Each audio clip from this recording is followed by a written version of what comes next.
ആദ്യമായിട്ടാണ് ഇത്രയും വളർത്തുന്നത്? അല്ല, മുമ്പ് നേരത്തെ വളർത്തിയിട്ടുണ്ട്.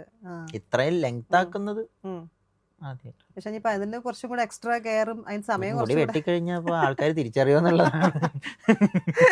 ഞാനാന്ന് പറയേണ്ടി വരും, ഈ ഫോട്ടോയിലുള്ളത് ഞാനാണ്. അപ്പൊ ഇത് എണ്ണയ്ക്ക് ഏതാ യൂസ് ചെയ്യണ്ടേ? നമ്മൾ വിഷയത്തിൽ നിന്ന് പോകുന്നു. എണ്ണ ഞാൻ തേക്കാറില്ല. അല്ല, ചിലപ്പം ഇപ്പൊ മുടി വളർത്തലൊക്കെ ഒരുപാട് ആൺകുട്ടികൾ ഉണ്ടാവുമല്ലോ, അപ്പൊ അവർക്കും കൂടെ മെയിൻ്റെനൻസ് ഭയങ്കര ബുദ്ധിമുട്ടാണ്. ആൺകുട്ടികളോടാണ് പറയുന്നത്.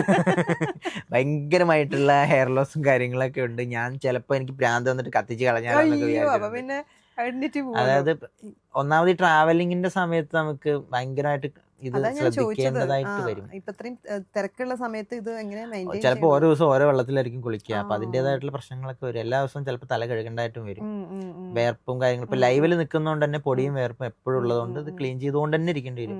ഹെയർ ലോസ് കാര്യങ്ങൾ, കോൾഡ് വരാനും അല്ലേ, മര്യാദയ്ക്ക് ഉണങ്ങിയിട്ടില്ലെങ്കിലും അതും പ്രശ്നമാണ്.